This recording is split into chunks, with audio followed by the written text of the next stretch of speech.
Hey now, say now, welcome back to the Stanford Cardinal Dynasty. My name is Fargo, and today we play for a national championship. That's right, in just 3 years, Coach Grimble has turned this program around from a team that only won 4 games for 5 consecutive seasons. They find themselves battling out with the big dogs, the Georgia Bulldogs, for the crown of the best team in college football. It won't be easy, but this Stanford team has beat a number of tough opponents all year, including Clemson 3 times. 2 undefeated juggernauts go head-to-head for the crown. Georgia got here by beating Tulane 41-26 in the quarterfinal and put 50 points on Texas in the semifinal game to get here in the national championship.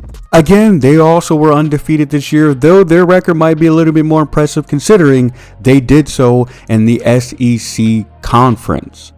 Looking at their team stat leaders, they were forced to play 2 quarterbacks, with Ryan Puglisi starting 12 games and Zach Overeem starting 5 games. Puglisi threw for 2,900 yards, 23 touchdowns, and 7 interceptions, while Overeem threw for 15 touchdowns and 3 interceptions. In fact, Overeem actually started the last 5 games of the season, including their bowl game against Tulane. However, Puglisi will play in the national title game. Their rushing leader included Roderick Robinson II. He ran for 1,100 yards and 17 touchdowns. John Kale had 468 yards and 17 touchdowns as well. 34 touchdowns between 2 running backs.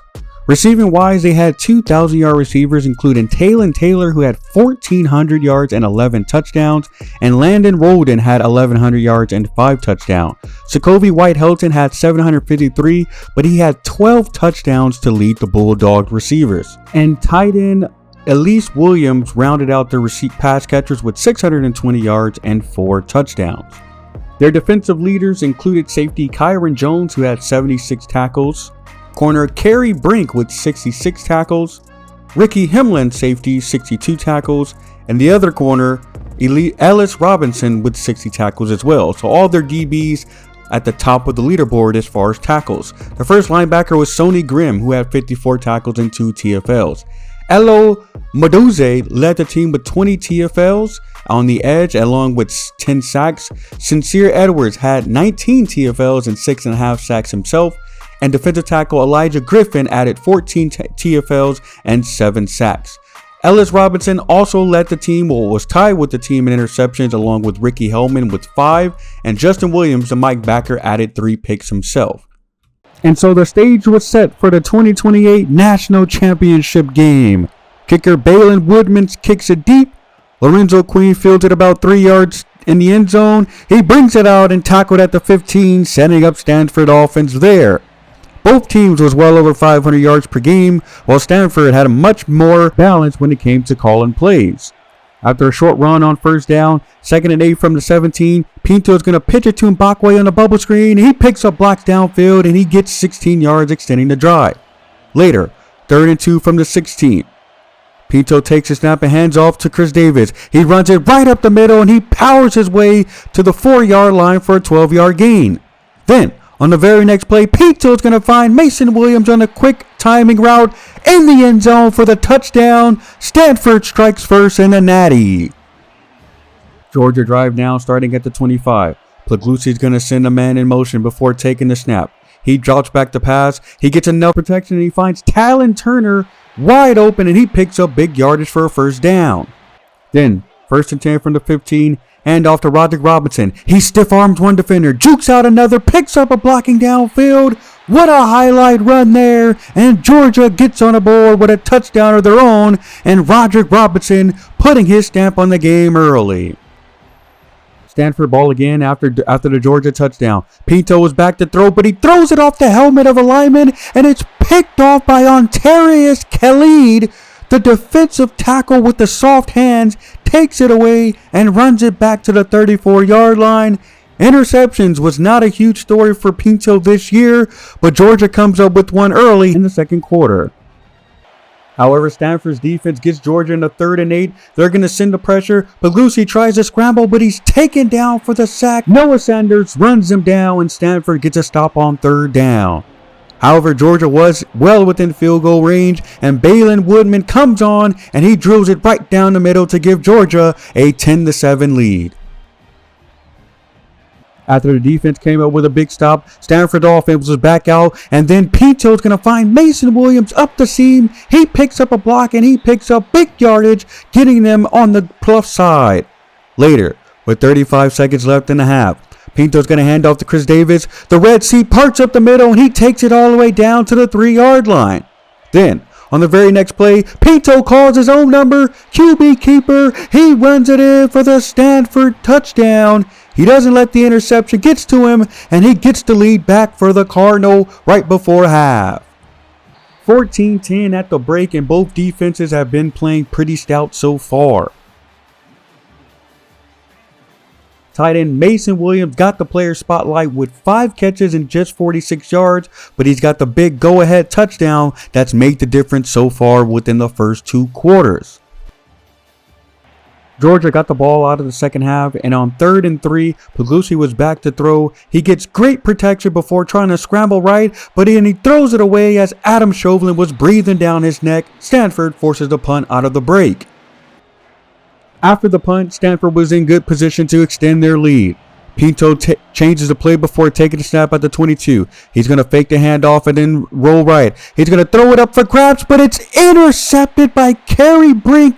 What an athletic play downfield. He returns it all the way back inside the 20-yard line.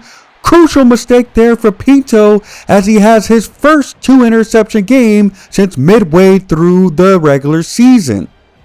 Stanford's defense in another tough position after an interception, but they get him in a 3rd and 9. They send the blitz, and Isaac Smith tackles Roderick Robinson behind the line of scrimmage. Huge play on defense to force a field goal, but well within range of kicker Balin Woodman, and he pushes it through to cut Stanford's lead to just 1. Stanford back on offense now in the 4th quarter. Pinto's going to fake the handoff before finding Mason Williams wide open in the flat. He tries to pick up a block, but he's unable to get sprung free. Still a 1st down at the 27-yard line. However, Georgia's defense this time forces a field goal, but unable to knock it through as Dakota Clark keeps it left. It falls no good. Score remains 14-13 here in the 4th quarter. Georgia takes over, still trailing here in the 4th. Puglusi drops back to pass. Again, gets great protection before going deep, and it's Talon Taylor with the acrobatic catch. 1st down, extending the drive. Then, 3rd and 3 from the 37. Puglusi back to pass again. Protection comes through, but he gets it away and finds Alesis Williams on the sideline. 1st down to extend the drive. Georgia set up at the 16-yard line. On the very next play, they send a man in motion before handing off to Roderick Jones. Outside handoff. He beats the linebacker to the spot and runs it into the end zone. Touchdown, Georgia. They take the lead 20-14 with just over 4 minutes to play. It was then time to see what the freshman Pinto was made of. Biggest game of his career so far. Facing a 3rd and inches from the 37. He fakes the handoff. Defense barreling down, but he drops it into the bucket. Quashawn Brown holds on to it. Big play to extend the drive and set Stanford up. A couple plays later, Stanford faces 2nd and 4 from the 30. Pinto is back to pass again. His protection holds up before firing to Chris Davis, who stops on a dime and hauls it in for a big play. Flag was thrown. However, it ended up being pass interference, which Stanford happily declined, setting them up inside the 10-yard line. However, they were not able to gain a yard from there. 4th and goal from the 8. Pinto back to pass. He's flush from the pocket. He holds on to it, but he throws it straight to the defense. It's intercepted by Ellis Robinson. He takes it away, halting the drive and the opportunity to take the lead with under 2 minutes to play. However, Stanford's defense has been up to the task all game. 2nd and 10 from the 20. Georgia decides to pass, and it's broken up by Dylan Stevenson. It falls incomplete. 3rd down. Then on 3rd down, with 1:47 left, Georgia's back to pass again. Puglisi's protection holds up before dumping it off to Landon Roldan. He stood up by the Stanford defense, and they forced a punt as they need and get the ball back with a chance to take the lead and win the game. Then it was the drive to decide the game. Minute 30 left. Pinto changes the play before taking a snap. He's going to fake the handoff. He drifts back, tries to throw to the outside, but it's intercepted for the 4th time in the game. Justin Williams takes it away from Georgia's defense, and that puts the nail in the coffin. The Georgia Bulldogs are the 2028 national champions. What a brutal end to the season. Stanford went undefeated all year long and lose the game that they needed the most to go down in history. 20-14 is the final, as Josh Pinto has his worst game as a collegiate quarterback, and the redshirt freshman cannot come up when they needed him the most. Georgia celebrates here on the field here in the Caesar Dome, and Roderick Robinson takes home MVP honors with 91 yards and those 2 touchdowns to take home the title for the Bulldogs. Please hit that like button and subscribe, and we'll see you guys next time for season 4 as we try to get back on top.